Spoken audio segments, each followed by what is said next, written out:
படத்தை பார்த்தோன்னோ எனக்கு பழைய எம்ஜிஆரை பார்த்த போல இருக்கு. அவர் இருந்திருந்தா நாங்கள் இந்த கஷ்டப்பட்டுக்க மாட்டோம். இந்த படத்தில் அவர் இந்த பார்த்தா அப்படி திரும்பி டேய் நல்லா இருக்கியா, ஏய் நல்லா இருக்கியா நம்மளே தான் சொல்லிக்கிறோம். படம் முழுக்க ராஜாவின் போர்வை ராணியின் பக்கம் அப்படின்னு சொல்லி குதிரையில போவார் பார் தலைவா எம்ஜிஆர். எம்ஜிஆர் ஒன்னும் தலைவா அப்படியே கெட்டா ஹீரோ பொங்குவாரு.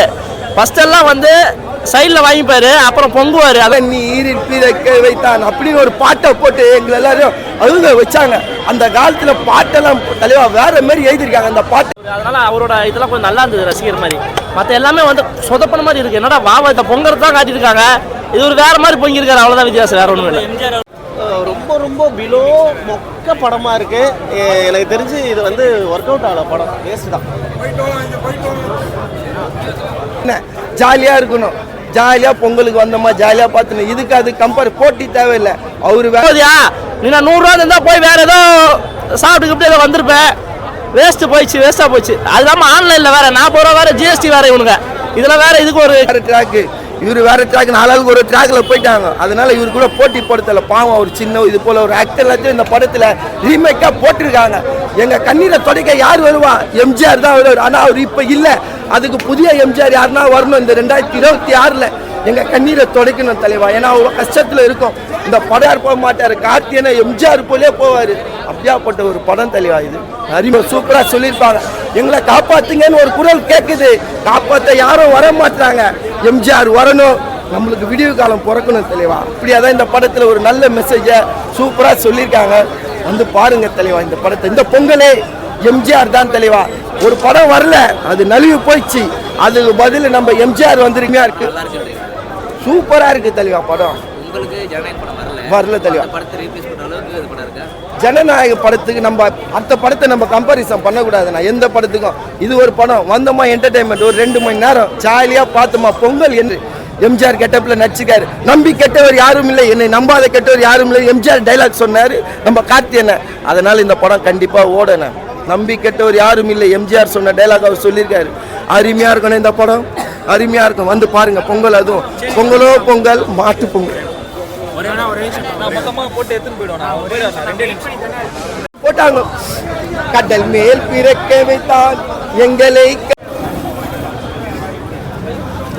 நம்பியாருங்க. நம்பியார் இந்த படத்துல வந்தாரு. நம்பியார் இந்த படத்துல வந்து என்னடா ஒரு 4 மணி நேரம் ஜவு மிட்டாயா ஈக்குறாங்க. என் கையில் ஒரு ரிமோட் இருந்தா இந்த படத்தை டக்குன்னு ஓட்டிருப்பேன் தலைவா. ஆனா ஓட்ட என் கையில ரிமோட் இல்லை. இது தேட்டர் நம்மளால ஓட்ட முடியாது. அதுக்கப்புறம் தான் தலைவா எம்ஜிஆர் இந்த படத்துல இறங்கினாரு. எம்ஜிஆர் இறங்கினோன்னுமே இந்த படம் ஃபுல்லா நானே இட்டால் அது நடந்து விட்டால் அப்படி இந்த படம் ஃபுல்லா அப்படியே பிளாஸ்ட்னு ஆகிட்டாரு தலைவா எம்ஜிஆர். கார்த்தியன் உடம்புக்குள்ள எம்ஜிஆர் பூந்தவனே தான் படம் முழுக்க அப்படியே பரபரன்னு ஓடினே இருக்குது தலைவா. இல்ல எம்ஜிஆர் சார் நான் சொல்லக்கூடாது, நம்ம அதை வச்சு ஏதோ புதுசாக ட்ரை பண்ணலாம்னு பண்ணியிருக்காங்க. அது ஒர்க் அவுட் ஆகல, அவ்வளோதான், வேற ஒன்றுமே இல்லை. இந்த இல்லை அவரோட பர்ஃபார்மன்ஸ் நல்லா இருந்துச்சு, பிஜிஎம் நல்லா இருந்துச்சு. அந்த ஃபர்ஸ்ட் ஃபுல்லாகவே கொஞ்சம் நல்லா இருந்துச்சு, பிஜிஎம்லாம் கொஞ்சம் புதுசாக இருந்துச்சு. மற்றபடி அந்த பிஜிஎம்லாம் இவர் சந்தோஷம் தவிர வேறு யாரும் இப்போ ஏஆர் ரஹ்மான் போடுறதா கூட படம் ஓடி இருக்காது, வேஸ்ட். அப்படி தான் இருந்தது. ஏதோ சந்தோஷம் கொஞ்சம் பிஜிஎம் கொஞ்சம் பூஸ்ட் பண்ணிட்டே இருக்கு, அவ்வளோதான். பொங்கலுக்கு ஏற்ற படமா அழகா வீட்டில் போய் தேடி போட போகிறாங்க. நாளைக்கு ஏதோ இந்த படம் போடுறான்னு சொல்லியிருக்காங்க. அண்ணாத்த அதை கூட உட்காந்து பார்த்துடலாம். பராசக்தி நல்லா இருந்தாங்க, சத்தியமாக சொல்கிறேன். அந்த படமே சூப்பராக இருக்குது ஐயா பராசக்தி. அது நிறைய பேட் கமெண்ட்ஸ் வருது, ஆனால் சத்தியமாக சொல்கிறேன் நல்ல படம். அதெல்லாம் ஏன் அப்படி பண்ணுறாங்கன்னு தெரியல. இந்த மாதிரி படத்தை சொல்லுவாங்க பாரு, படம் ஆனால் உண்மை இல்லை. 10க்கு எவ்வளோ தெரியல, 10க்கு 1.5 அது நானா வந்து கொடுக்குறேன். அது ராஜ்கிரண் சாருக்காக, பேர் டைட்டிலுக்காக, மற்றபடி வேறு ஒன்றுமே இல்லை. அப்புறம் ஒரு பெரிய இழப்பாக இருக்க மாட்டேன் ப்ரொடியூசருக்கு.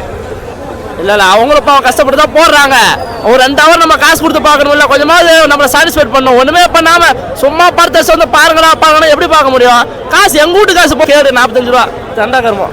ஜப்பான் படம் மாதிரியே இருக்குன்றாங்க, அதோட தலை வேஸ்ட் தலை. உண்மை ஓப்பனாக சொல்கிறேன் தலைவா. நானும் கார்த்தி சார் பிடிக்கும் கொஞ்சம், ஆனால் உண்மையாக சொல்கிற படம் வந்து சுத்தமாக சொதப்பிட்டாங்க தலைவா. ஏதோ வாவாதியான் டைட்டில் வச்சு ஒரு 4 பேர் எம்ஜிஆர் ரசிகர்லாம் கூட்டு உள்ளே எடுத்து வச்சு பார்க்கலாம். மற்றபடி எல்லாருக்கும் பிடிக்காது தலைவா. ஏன்னா இப்போ இருக்கிற ஜென்ரேஷன்லாம் கொஞ்சமாவது கமர்ஷியலு காட்டி ஆடி கிடப்பாங்க, அப்படியாவது பிடிக்கும். ஒன்றுமே இல்லாமல் ஹீரோயின் எதுக்கு தான் போட்டாங்க, நல்லா காட்டியிருப்பேன். ஒன்றுமே இல்லை.